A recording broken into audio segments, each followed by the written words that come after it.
tarde. Internautas, boa tarde.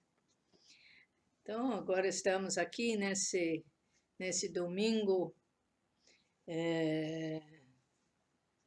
Não está de calor, mas até que está gostoso, né? Tá ensolarado. Está agradável para nós seres humanos.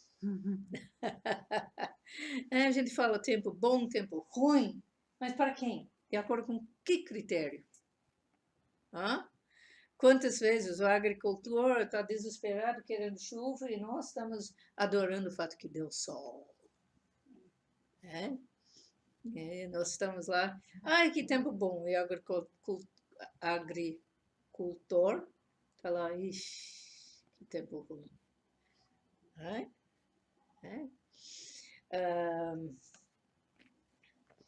Então hoje eu queria falar um pouco de como que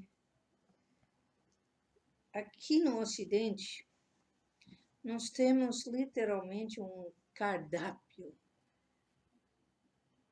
pronto de práticas de espiritualidade. No budismo, sempre nos países asiáticos, o budismo se adaptava àquele país, se podia ter linhagens diferentes, mas era meio difícil ter grandes diferenças. Porque né, a Europa estava adaptada à cultura, geralmente nem tinha as traduções para aquela língua nacional. Toda a estética estava baseada na cultura local. As imagens tendiam a seguir um padrão semelhante. Então, mesmo que, por exemplo, no Tibete, né, são 4 escolas principais de budismo tibetano, cada um tem suas características, mas ainda são claramente de budismo tibetano. No Japão, mesma coisa. Então, se tem mais distinção entre as escolas, mas mesmo assim, é nitidamente o budismo japonês. Tem o Shingon, que é o equivalente do Vajrayana. Tá? Então, tem suas semelhanças com as práticas tibetanas. Tem o Shingon, Shingon que eu acabei de falar, terra pura, verdadeira terra pura, que é um vertente da terra pura. Tem no Zen, são 3 escolas, Soto Zen, Rinzai, e um pequenininho, que eu acho que só um templo, talvez 2, que é chamado Obaku. Então, esse é bem menor. Mas são nitidamente budismo japonês. Você vai ver que a roupa básica dos monges, idênticos. Aí vai ter kessa, que é o manto, diferente de acordo com cada escola. Vai ter pequenas diferenças, ou talvez diferenças um pouco maiores nos rakusus, mas o koroma, aquele roupa cerimonial com as mangas compridas, vai ser bastante semelhante, que é baseado no modelo chinês. Pode ter cores diferentes, de acordo com cada escola, mas essencialmente a mesma coisa. Eles usam mesmo kimono branco por baixo, e o samoe, roupa de trabalho também, né? Basicamente todos a mesma coisa. O budismo chinês. No budismo chinês se faz menos distinção em termos de escolas. O que podia acontecer era ser eleito abade de um templo 1 hora, uma pessoa que seguia a linhagem do Zen, e o próximo abade seguindo linhagem de terra pura. Então isso também é um fator interessante, né? Mas, e a sua roupa específica, o seu estilo, né, dos prédios, das imagens, né? Tipicamente chinês. Vai para a Coreia, novamente. Todas as adaptações à cultura local. Vai para o Vietnã, todas as adaptações para a cultura local. Né? Independente da escola, se percebe, mas é nitidamente vestimenta, o estilo é, então isso é coreano, isso é. Tá? Aí chega aqui no Ocidente, de repente está todo mundo junto. Aí tem os praticantes do tibetano, muitas vezes seguindo, pelo menos na parte interna, o altar tipicamente tibetano, a maneira de decorar a sala de cerimônias tipicamente tibetano, né? No Zen, se vai dependendo do espaço, né? O que nós procuramos fazer aqui, metade dessa sala é o equivalente do Hatto, que é chamado que é sala de cerimônias. Então, é a sala de celebração, de gratidão para os Budas. Então, é uma sala super colorida, né? No nosso ainda está muito simples, muito simples, né? Porque, qualquer hora eu dou uma aula mostrando fotos de como são. Mas entra na internet, faz uma busca, você vai ver, uma coisa espetacular. Aí a outra metade da sala já é considerado parte de Zendo. E aí tem muito pouca coisa de decoração. Por falta de espaço, acaba tendo, sim, mostra de livros que estão à venda, né? Mostrares pendurados na parede. Mas né, se não tem as bandeiras e as coisas coloridas, né? Então, tá, eu vou mostrar com a câmera, tá? Então, por exemplo, à frente, a sala de Buda, Hatto, a gente se vê, está bem mais colorido. Inicialmente, algumas pessoas estranharam porque não haviam visto isso. E como eu falei, isso ainda está super simples. Né? Aí vem para cá, tá, então tem a mostra dos livros, mas não tem todo esse colorido. O colorido terminou aí, tá? Na divisão. Aí só acaba tendo umas coisas penduradas que fazem parte da lojinha, tá? Ups, ok, saiu um pouco de posição.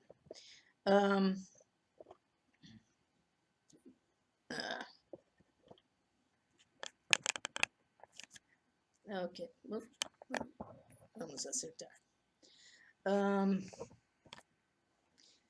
Mas com esse cardápio, na maioria das cidades grandes brasileiras, se tem o tibetano, se tem o japonês, e de repente se tem um grupinho que procura no estilo Theravada ou do Vipassana, do Goenka. Né? Também tem yoga, tem espiritismo, tem o chamado Nova Era, tem o xamanismo, tem como chama? Wicca, né? Tem o Perfect Liberty, tem o Sessional Way. Então, é uma riqueza de possibilidades de práticas. Tá? Aí chega a pessoa que já passou por vários, ou leu livros, e muitas vezes mais cedo, mais tarde, vem a pergunta. Olha, eu posso Me dê um exemplo. Eu posso fazer o mantra de Om Mani Padme Hum, que eu gosto. Bom, não é que não pode, mas se está trazendo tradição tibetana para misturar com o japonês, vamos pensar um pouco, tá? E especialmente se começa querendo misturar algumas coisas de espiritismo, algumas coisas do chamado Nova Era, os cristais, por exemplo, né? Ah, ah, e mistura com um pouco de cristianismo, um pouco de terra pura, um pouco de zen, um pouco disso, um pouco daquilo. E ainda não, porque a minha avó gostava de não sei o quê, então eu também acho legal, eu faço também, né? A tendência de muitas pessoas é de querer fazer a sua própria salada de práticas. E tá, pode. Mas corre-se o risco de acabar virando turista espiritual e ficar só na base da montanha. Porque para trilhar qualquer caminho de espiritualidade, mesmo que seja dentro do cristianismo, dentro do sufismo, dentro do hinduísmo, dentro da yoga, dentro de alguma escola do budismo, do taoísmo, não importa a escola, não importa a tradição. Chega a hora que é necessário escolher um mestre, um professor, um grupo e seguir aquela prática, seguir cuidadosamente a moralidade e a ética como é ensinado naquela prática, naquela tradição, e abrir mão dos outros. Pelo menos enquanto que está treinando. Né? Vamos dizer que vira o sacerdote, aí sim. Né? Depois de avançado, mesmo pelo ego, depois de avançado, aí dá para começar a misturar coisas se quiser, mas também consultando o professor ou a professora. Porque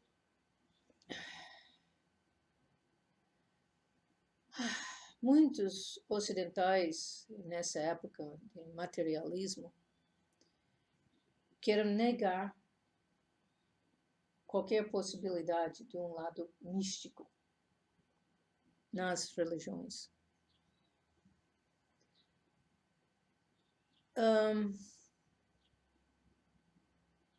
Só que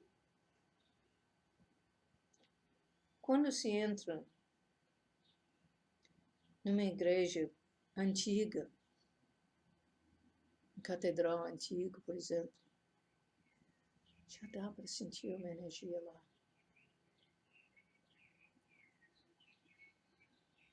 Se entra num local de uma prática de espiritualidade religioso, vamos dizer, com o tempo, algo se desenvolve naquele espaço. Eu treinei Aikido muito mal, sou péssimo praticante. No fim, eu parei no meio da caminhada, lá na faixa verde, quase para a faixa azul, mas né? Aí eu entrei no Zen. Mas eu treinei com o Kawai Sensei, Kawai Shihan. E ele era muito conhecido como acupunturista e de grande poder espiritual de cura. Ele praticava mais pelo shintoísmo,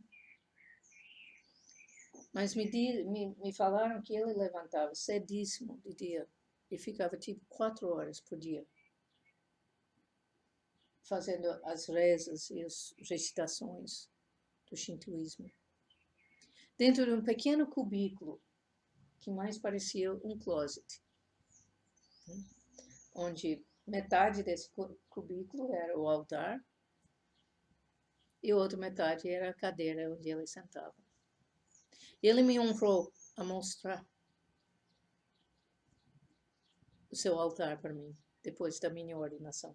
Ele foi para a minha ordenação, ele me honrou com a presença dele. Gente, era palpável algo naquele ambiente. Era palpável. Muito bom, mas se sentia. Entendeu? Era muito forte. Tá? E isso era da energia, da sinceridade, da prática dele durante tantos anos. É aqui no nosso sanguíneo, pequenininho, que passa pelos seus altos e baixos. De 2 anos atrás para cá, eu venho percebendo que a entidade sangue está começando a existir. E a partir do momento que essa entidade sangue, esse algo começa a existir, aí passa a estar fortalecendo, consolidando, né? Ajudando a crescer. Mas a minha felicidade é que realmente já está existindo. Eu acho que muitos que entram percebem que alguma coisa. E só que é nem como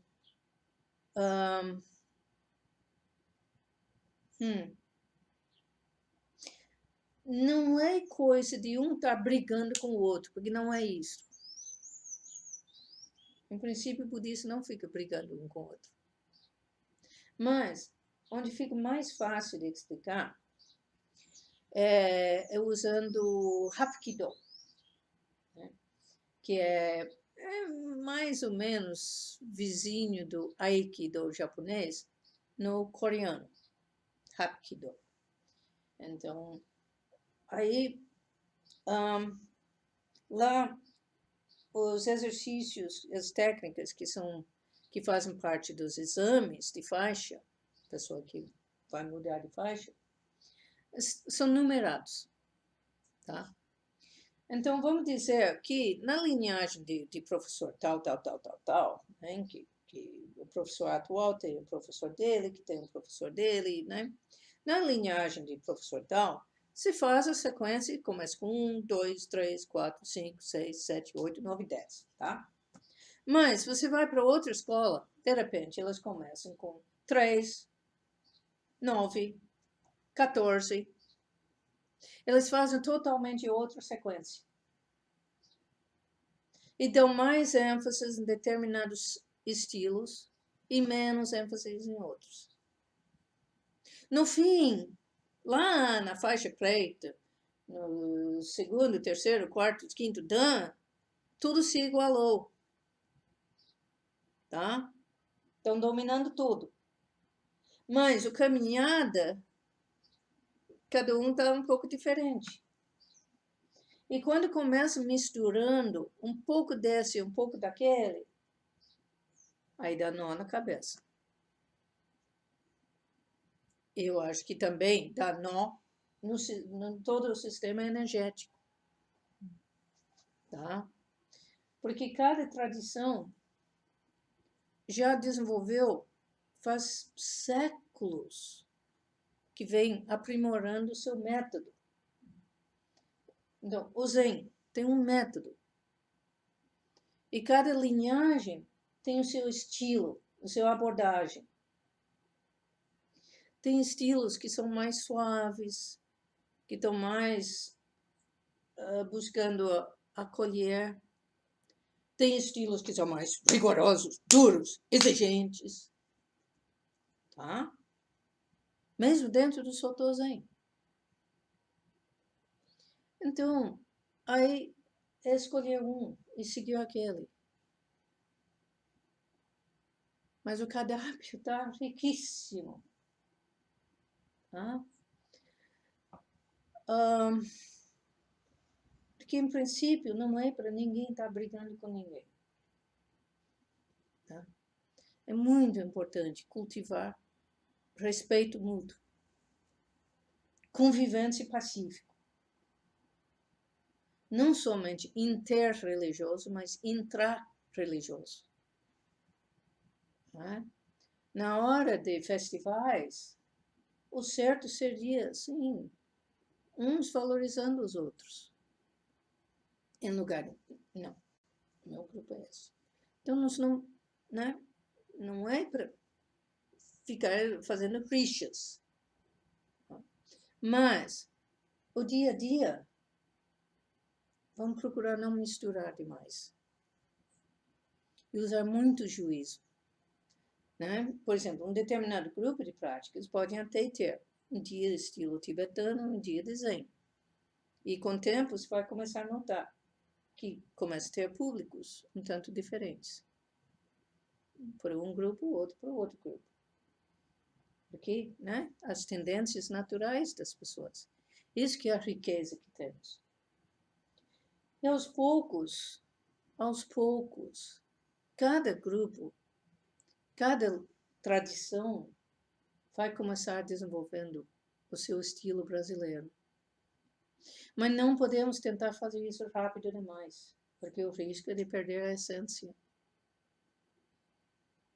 Na ânsia de se libertar dos agregados culturais, né, as contaminações culturais, alguns quase que colocam nessa base. Tem muitos grupos que acabam jogando fora a essência também. Tá? E eu vejo muita confusão ainda aqui no Ocidente. Mas eu paro por pensar que na China, que é uma cultura muito diferente da cultura indiana, o budismo entrou e, para traduzir, usar muitos termos do taoísmo, até do confucionismo, então acabou, né, meio fazendo uma super confusão.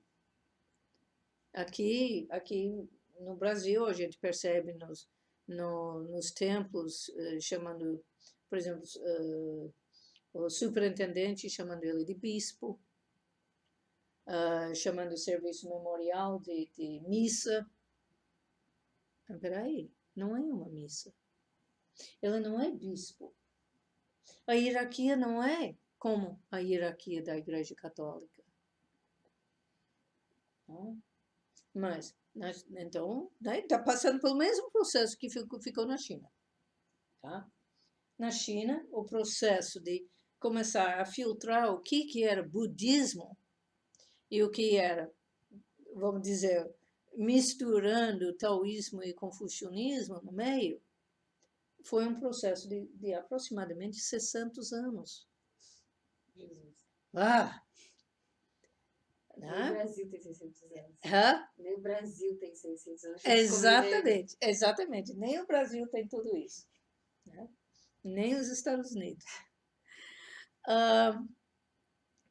Então, consequentemente, pessoalmente, eu acho que mesmo com todas as vantagens que temos de viagem, de avião, tudo mais, internet, eu acho que vai levar tranquilamente 200 anos para destilar, limpar confusões, destilar e chegar num budismo brasileiro, num zen budismo brasileiro. Por quê? Porque eu recebi a ordenação, fui para o Japão, fui para a fonte, já que eu sigo a tradição japonesa, fui para a fonte, treinei 4 anos e voltei. Eu só posso transmitir aquilo que eu aprendi. Aquilo que faltou eu aprender por falta de oportunidade, por falta da língua, isso, aquilo, outro, ou de limitações da minha própria compreensão, eu não vou poder transmitir.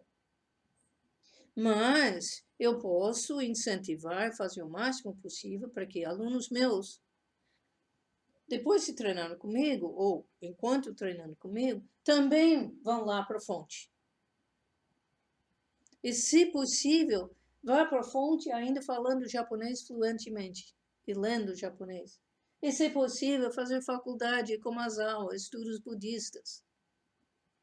Então, de me passar, me superar. Isso que também, né, vai captar um tanto mais do que eu. Mas ainda não vamos poder dizer, garantir que esteja na compreensão de um mestre japonês. Aí vai mais uma geração, entendeu? Espera-se que esse meu sucessor possa me superar e que o sucessor do meu sucessor possa superar ele. E assim em diante. Até que, não sei lá quantas gerações de professor-aluno, chega a ter uma excelente compreensão do Dharma, da essência do budismo, em roupagem brasileira. Pode ter toques japoneses. Né? Mas, por exemplo, aqui, nós temos várias das imagens, são chinesas. A nossa imagem principal veio de um grupo de prática coreano, mas é de Amida Buda, né? Esse com as mãos assim.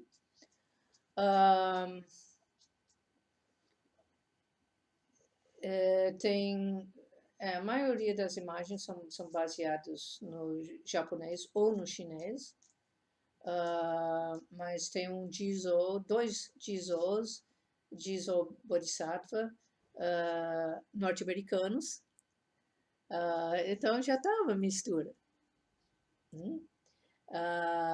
E a decoração também tá, né, meio para dar um pouco o gosto do japonês. Mas certamente não é como o templo japonês estaria enfeitado. Né? Tá muito simples. E ainda com TNT, nem panos são. Nem panos verdadeiros são. TNT. Né? Mas tá quebrando galho. Né? Aí ao lado. Deve ser chinês. Hã? Deve ser chinês. Deve ter vindo da China, tá bom. E aqui ao lado nós temos o chamado projeto 108 Budas. A ideia é justamente através de doações, a pessoa deixa um Buda em nome de algum falecido. O nome desse falecido está sendo citado durante o cerimonial, né? Então, em memória. Isso aqui são imagens tibetanas. Então, já estava salada. Eu acho que em algum lugar nós temos até coisa tailandesa. Eu acho que o nosso Buda de Parinirvana está mais para o tailandês do que outra coisa. Então, e, obviamente, muitas coisas bem brasileiras, a roupa brasileira, por isso que eu optei de estar ficando bem mais informal. Tem um grupo na Espanha que, inclusive, mesmo os coromos deles são de manga curta, porque faz muito calor. Só que eu fico meio de manga curta. Mas, aos poucos, sem perder a essência, eu espero, nós vamos sim mudando a roupa, mudando o estilo para adequar ao brasileiro. Às vezes, as pessoas questionam um pouco até essa casa, porque essa casa é alugada, está precisando de consertos, por favor, quem se disponha a ajudar financeiramente com esses consertos, por favor, entre em contato, porque nós vamos ter um conserto caríssimo a fazer. Mas essa casa era, durante 40 anos, era uma casa de festas infantis. Conclusão, lá fora, o muro é verde-limão.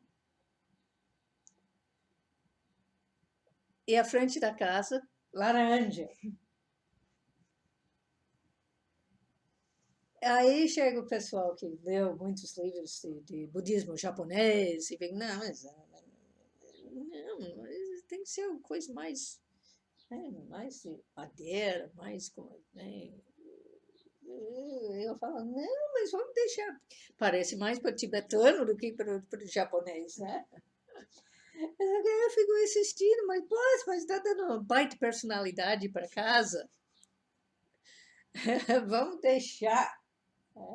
E tenho a aprovação do superintendente.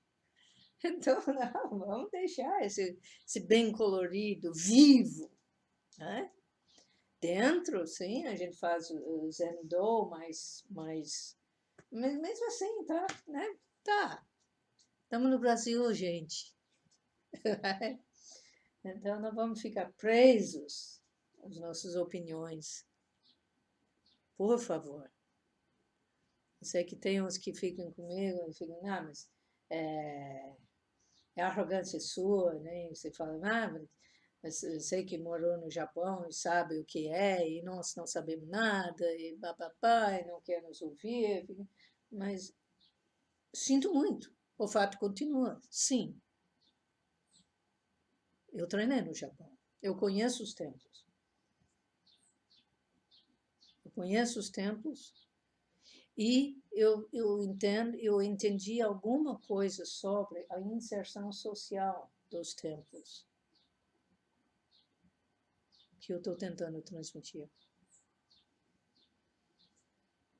Então, tem de tudo quanto de estilo. Tudo bem, tem o tradicional clássico, mas hoje em dia tem de tudo, inclusive, não, mas mesmo o mestre de Dayan Benage, Roshi, lá nos Estados Unidos, ele era pobre, né, ainda com a Segunda Guerra Mundial, mais ainda. Então, o templo dele era enorme, uma espécie de container, que havia sido usado na fabricação de molho de soja. Isso virou o templo dele. Então, nem no Japão se fica preso à ideia de que um templo tem que ser assim, assim, assim, assim, assim. Tá? E parte da função, minha, português. Masculino, feminino.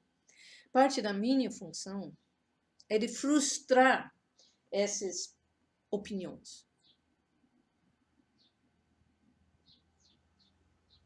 Para a pessoa aprender a abrir mão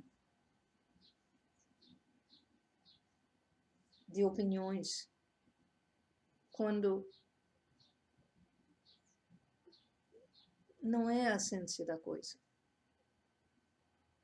E se a parede da frente está laranja, ou marrom, ou bege,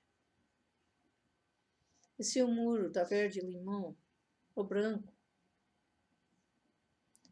não é a coisa mais importante do mundo. Eu acho que o bege fica sem personalidade. Né? E se eu estou querendo atrair pessoas para estar entrando numa prática de alegria, numa sanga alegre, uma sanga de sala de cerimônias, de celebrar agradecimento, felicidade, Então, pô, vamos deixar lá fora laranja, verde e limão. Ou até outra cor, tá? Mas alegre, com personalidade.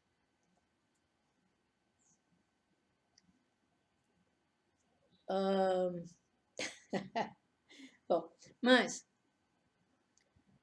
mesmo assim, eu posso até ter uma coisa de arte tibetana pendurado, tá? Quando estava arrumando a sala para a cerimônia de casamento, né? Puxar uma coisa tibetana para cá. Tá muito bonito, eu vou deixar, né? Tá? Que eu trouxe da minha viagem, quando eu fui para Tibete. Então, mas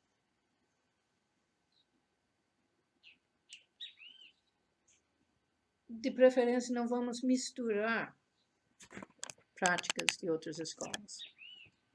Nós podemos, eu tenho autorização de criar práticas, mas dentro do Zen, dentro do estilo Zen, dentro das atitudes do Zen. Tá?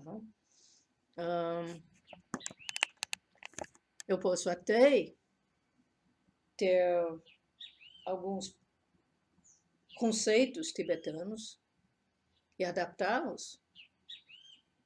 Né? Nós temos umas reflexões para a prática que a gente recita, que, sim, eu escrevi, inspirado pelas práticas tibetanas, mas adaptando para o Zen. Então, fica. Se você quer ser um praticante sério, pode ser leigo, não precisa virar sacerdote. Mas se você quer ser um praticante realmente sério, escolhe um professor. Investigue ele primeiro, ou ela primeiro. Verifique se realmente é uma pessoa que corresponde em termos de moralidade, em termos de ter pelo menos algum nível de realização, e que não seja noviço, né? Que tenha um treinamento adequado. Escolhe uma sangha, uma comunidade, e siga aquela tradição até alcançar um nível avançado. Você pode ter amizades e visitar de vez em quando outras tradições, mas não mistura, não mistura. Segue um. Ah, mas eu gostei tanto daquela paciência. Quando a gente vai para o Rio de Janeiro, daqui, nós podemos pelo mar. Lindo, maravilhoso. O mar, as praias. Às vezes estradas meio ruinzinhas, mas é lindo. Ou posso ir pelos freeways, né? 4 pistas e, né, toda aquela velocidade. Bom, eu acho que eu perco um pouco a beleza. Ou posso ir bem lá pelo interior, passo pelo Pantanal, passo por não sei o quê, né? Desculpe, estou ruim de geografia, então, né, posso estar errando algum ponto. Mas, né, eu tenho totalmente outras experiências. Mas se eu quero chegar no Rio, eu vou ter que escolher um caminho e segui-lo. E não adianta estar. Eu escolhi ir pelo freeway, não adianta reclamar que eu não tenho a beleza do mar. E se eu resolver ir pelo caminho do mar, não adianta reclamar que é mais lento. E que em alguns trechos as estradas não são tão boas quanto no freeway. Tá? Não adianta. A vida inteira, o tempo todo, estamos escolhendo e abrindo mão de alguma coisa. Mas aí vem o primeiro veneno do budismo, a nossa ganância. Nós queremos tudo. Nós queremos tudo. Só que esse tudo é impossível. E ao escolher alguma coisa, automaticamente estamos abrindo mão de outra. Voltando aos ensinamentos sobre não ter opiniões, né? Um dos textos mais importantes para nós é Fé na Mente. Ela começa que o caminho não é difícil, é só não fazer distinções, não fazer escolhas, né? Não ter opiniões a favor ou contra. Aí um dia, a Monte Coen conta que ela estava lá em Los Angeles. Então ela falou, tá, então amanhã eu não vou fazer escolhas. Eu não vou ter a opinião. Ok, então levantou de manhã, foi para o zazen, foi para o cerimonial, tudo ok. Sentou para o café da manhã, acho que era o sesshin. Aí chegou para essa pessoa servindo 6 tipos diferentes de pão.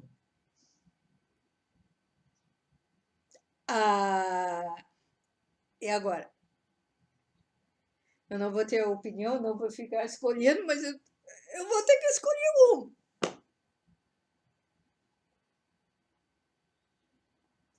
Tá? Então, nós vamos ter que saber interpretar esse não ter opiniões, né? E não fazer distinções dentro de pé no chão. Pé no chão.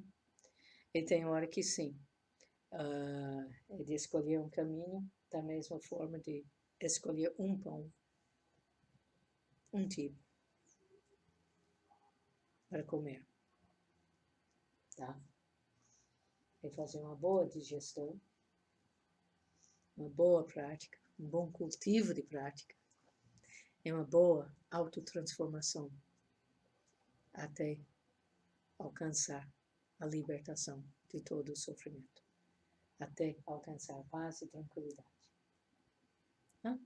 Alguma pergunta, algum comentário? Partilha.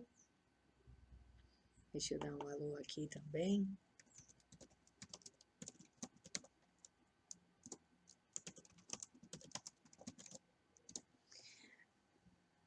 Tá? Silêncio. Eu estava pensando, porque eu tive um tempo frequentando cerimônias de ayahuasca e se formou um grupo muito bonito, assim. E só que depois de um tempo, assim, eu não senti mais vontade, assim, de participar. Mas ontem teve uma cerimônia e eu sinto falta das pessoas, na verdade. Daquela conexão que tu estabelece só quando tu tá na cerimônia com aquelas pessoas, sabe? Isso. E daí, me deu uma saudade, mas ao mesmo tempo eu não me conecto mais, assim, né? Eu, né, tô decidindo outras coisas, né? E daí fiquei justamente pensando sobre isso. Né? Não dá pra ter tudo, né? Não dá pra ter tudo. Bom, a gente se encontrou pra ver filme essa semana. Isso, tá? As amizades podem até continuar. Mas é diferente, muda alguma coisa. Muda alguma coisa, exatamente. Porque isso, não dá pra ter tudo, como a senhora falou, né? Exatamente. Eu fiquei pensando A nisso, turma de assim. Passo Fundo tá aí, né? Tem uma pessoa de Rio também com a gente.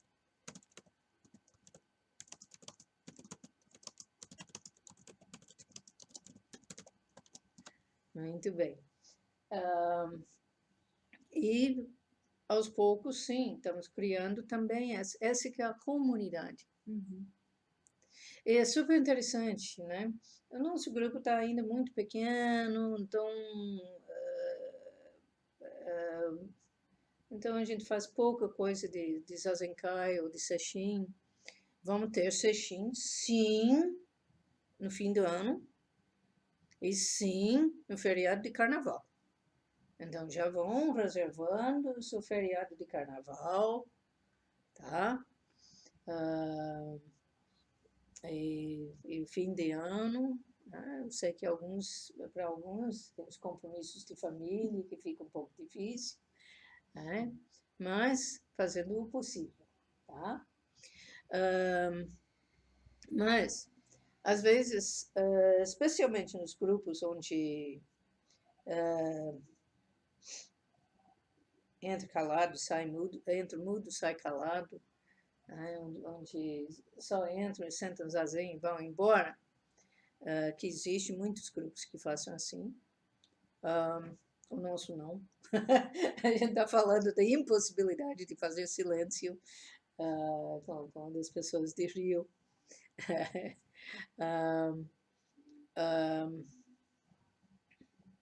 Mesmo assim, sentando um retiro junto,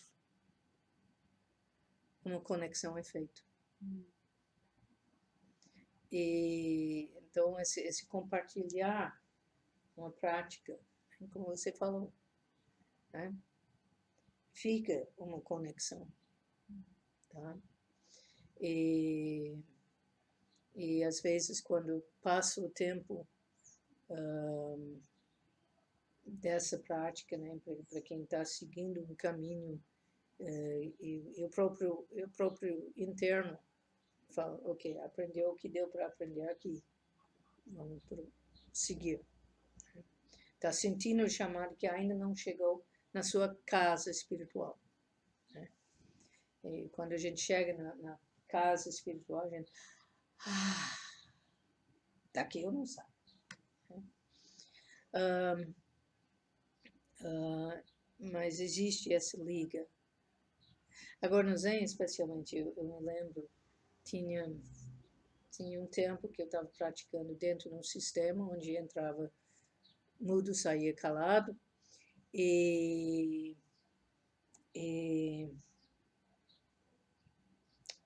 então se fazia esse retiro inteiro, basicamente em silêncio, o maior silêncio que o brasileiro é capaz de fazer, mas que era, né, bastante silêncio. E se sentia ligação, né? Naturalmente se formava essa conexão com todos.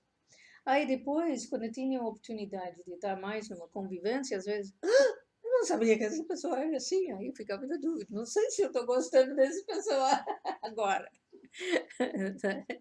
Então, de repente, opa, né? De como aceitar a pessoa quando ela está falando e quando ela está, né, expressando opiniões, coisas assim. Aí, uou! Né? Ok, deixa eu ver aqui. Ok. Onde será o retiro de carnaval? Aqui. Aqui no Jisui Zendou, com pernoite para quem quiser. Tem pessoas que vão e vêm. Então, a gente ajusta de acordo com todos os níveis e todos os tipos, né? Os que pernoitam, os que vão e vêm, e também de acordo com quem é iniciante e quem é avançado. Então, é uma coisa que eu procuro fazer, é de não ficar dando um zen que é um tamanho unissex para todos, um tamanho único e unissex para todos. Eu procuro dar os modelos femininos, masculinos, tamanho grande, tamanho pequeno, várias maneiras, atendendo todos dentro do mesmo retiro. Eu acho importante isso também. Porque lá no mosteiro a gente tem o primeiro anista e a gente tem o quinto anista. Né? E é nítida a diferença. E o primeiro anista precisa estar junto com quinto-anistas. Tá? Porque na convivência ele aprende muito. Tá? Então, né, a pessoa mais nova tem, né, quando é possível, né, sangue muito pequeno, muito novo, muito imaturo, entra e sai gente, de repente, se tem pouco senpai, tá, então vamos juntos nos virando. Mas é bom quando se tem senpai, né, veteranos que já entendem, né, que facilita. Mas, justamente, eu quero que todos possam se sentir bem-vindos, que eu estou mais interessado em tá vendo maneiras de adequar a maneira de oferecer o Dharma a todos que entram, escolhem estar junto conosco, tá? Será aqui. Aí o outro diz, eu fico rodando a distância por sangues há mais de 10 anos. Às vezes acho que não tenho mérito para ingressar no budismo, sensei. Rony, eu acho que não é questão de mérito.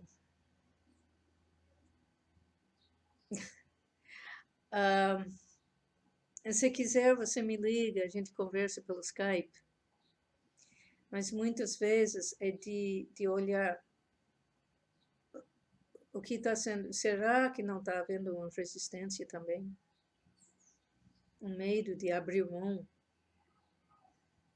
de outras coisas? O medo de aceitar um ser humano como professor? E alguma coisa nas expectativas interferindo. Tá?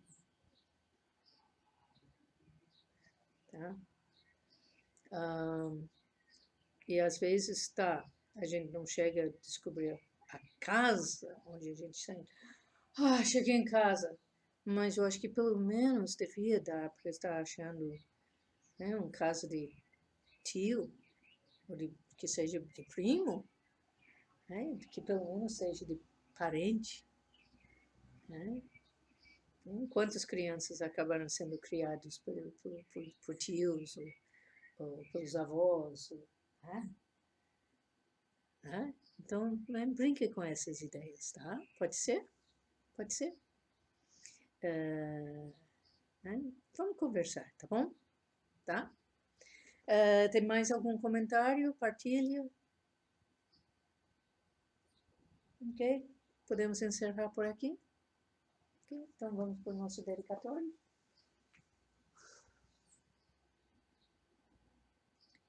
Que os méritos de nossa prática se estendam a todos universalmente, para que, junto com todos os seres, realizemos o caminho de Buda. Muito obrigada a todos. Obrigada, sensei. E cuidem-se bem. Tá? Internautas, muito obrigado por tudo. E cuidem-se bem. Tá? Então, vou achando como desligar aqui. Deixa eu ver. Parar a transmissão. Parar a transmissão. Tá. Bye, bye. Cuide-se bem. Tá. Obrigada, Rony. Um abraço. Cuide-se bem. Tchau, tchau, turma. Eu estou vendo que tem 5 assistindo neste momento. Um desses 5 é o grupo lá de Passo Fundo. Então, muito obrigada a todos e cuidem-se bem. Parar a transmissão.